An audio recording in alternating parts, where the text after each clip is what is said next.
Ratusan rumah di kawasan Kelurahan Pakunden, Kecamatan Pesantren, Kota Kediri, Senin, 11 November 2024, terendam banjir. Air banjir itu hingga masuk ke rumah-rumah warga hingga ketinggian sekitar 30 hingga 50 cm. Lokasi banjir itu berada di kawasan padat penduduk.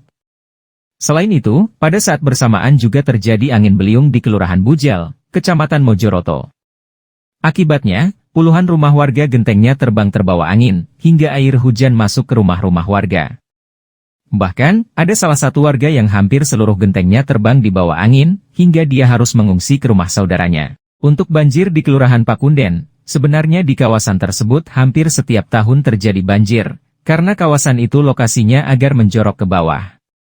Sehingga, air dari berbagai jurusan masuk ke lokasi tersebut.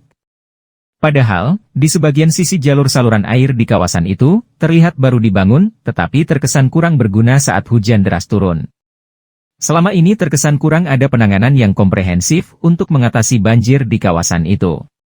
Setidaknya, terlihat dari proyek pembangunan saluran air di kawasan itu terkesan sekadar untuk menghabiskan dana proyek. Mengingat, di beberapa sisi jalan, saluran air di kawasan tersebut justru dibiarkan, tanpa perawatan, atau dikeruk tanahnya, hingga di trotoar bagian atas tumbuh banyak rumput liar, banyak kotoran dan tanah yang menyumbat. Data yang dihimpun Dinas PUPR Kota Kediri, titik banjir di Kota Kediri cukup banyak.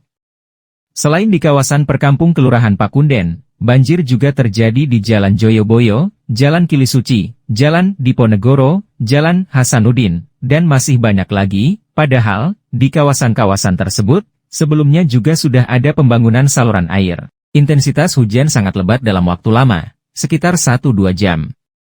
Drainase tidak mampu menampung, sehingga air keluar dari drainase. Sampah menyumbat saluran air, ujar sumber di Dinas PUPR Kota Kediri. Sementara itu, Kepala BPBD Kota Kediri, Joko Arianto, menjelaskan area yang terkena puting beliung di kawasan Kecamatan Mojoroto, antara lain menyasar 3 kelurahan, yaitu Kelurahan Ngampel, Kelurahan Mojoroto, dan Kelurahan Bujel.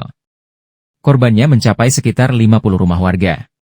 Paling besar di Kelurahan Bujel, yaitu 29 rumah.